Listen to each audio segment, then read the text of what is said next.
Hey everyone, this is James Roguski, and today is March 9th, 2024, and I have some interesting news to share with you today.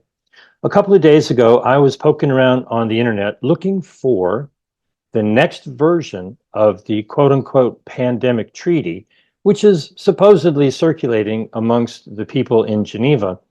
But what I stumbled upon was something even more valuable. So thank you, Lord, for sharing with me the document that has been secret for well over a year.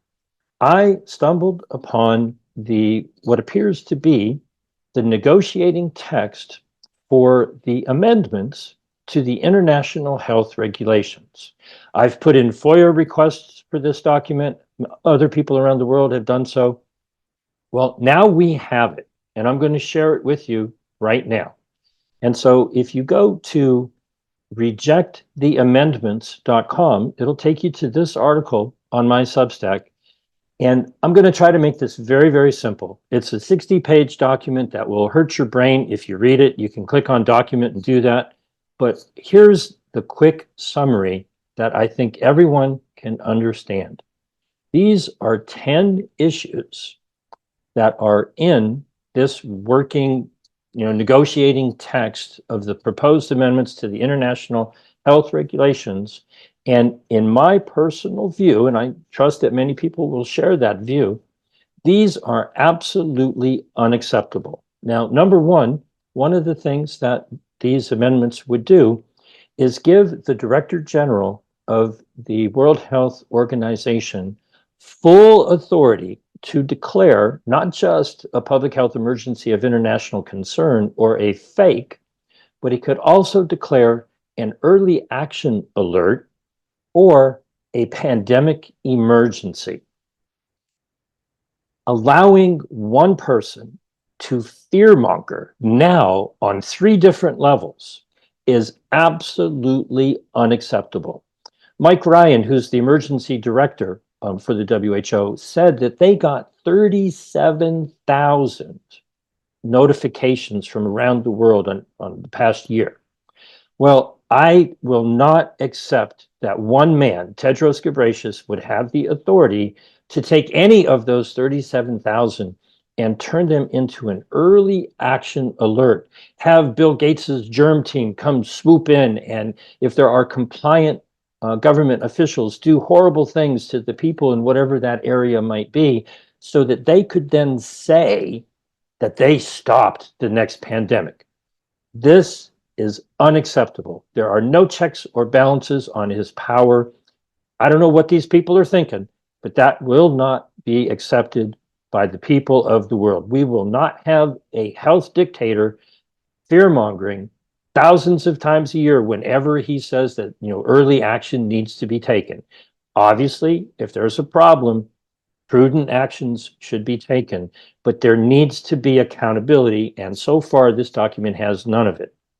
Going on to number two, there are a number of places, Articles 24, 27, and Annexes 4 and 8, where they are adding language to utilize the concept of quarantining travelers. This is absolutely unacceptable. If I'm embarking on a trip or disembarking from a ship or an airplane, no, you will not be testing me to see if I should go into quarantine. That is absolutely unacceptable. More documents required for travel? I don't think so. We will not be subjected to show us your papers, please, especially with number 4, if it's based on vaccines that are authorized by the WHO for emergency use. Please look into the fact that emergency use authorization and pre-authorization makes a lot of money for the WHO. They charge fees to say that products have been pre-authorized or accepted or used for emergency use. I will not accept their money-making venture to require vaccines for emergency use. Number one, vaccines aren't even vaccines. They don't work. They don't stop infection or transmission.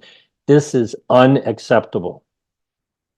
Article 42 has some very interesting language that I would love to speak to a lot of people about because it could be interpreted in a lot of ways. I won't do that interpretation right now because it could be almost anything that you might imagine, but it says that they want non-state actors to comply with government dictates. That is absolutely unacceptable. Creating a fascist, collaboration between business and government is not acceptable. Surveillance may or may not mean what you think it means, but it is clearly an ongoing invasion of our privacy. Typically, when they use the word surveillance, what they mean is they want to scoop up every snippet of genetic information about pathogens with pandemic potential.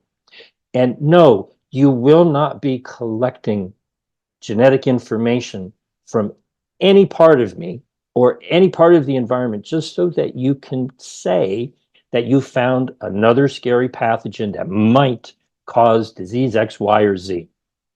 What that really comes down to is a proliferation of pathogens with pandemic potential. And so setting up a pathogen access and benefit sharing system, which is mostly in the other document, but it is mentioned here in Article 44 and Annex 1. No, it is unacceptable to do biological weapons research and development and try to give it a nice name like PABs, pathogen access and benefit. What are the benefits that you're sharing? Certainly not the benefits of gain of function that turns into drugs and jabs that cause more problems than they solve. This is also unacceptable. Many people are unaware that we currently have an office in each of our nation's governments called the National IHR Focal Point. Well, now they want to turn it into the National IHR Authority and give it the authority to implement all of the components of these proposed amendments to the international health regulations.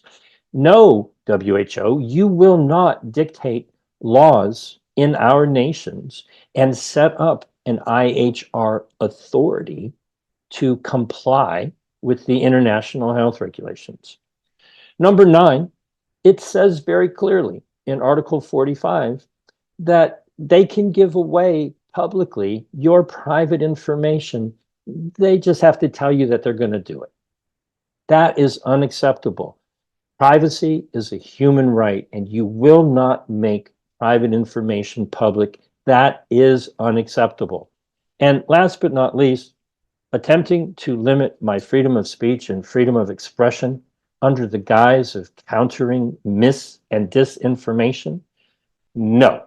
We will speak loud and proud and expose what you are doing, because the misinformation that is out there is really the missing information that you don't want us to see. Well, I got news for you. We found your stinking document, and now the world will know what you have been negotiating in private. And as far as I am concerned, and I trust that many people around the world will agree with me, the negotiations that you've been having in terms of the international health regulations and the proposed amendments are absolutely unacceptable. These negotiations must stop. We do not accept changes to the international health regulations. You missed your deadline on January 27th, 2024 to give us 4 months notice. So we've got 2 months notice, more or less. And the answer to your desire to change the international health regulations without our approval is very, very clear. I do not approve, and I trust that millions and possibly even billions of people around the world also do not approve of these amendments. Get all this information at rejecttheamendments.com. And if you have any questions, give me a phone call at 310-619-3055.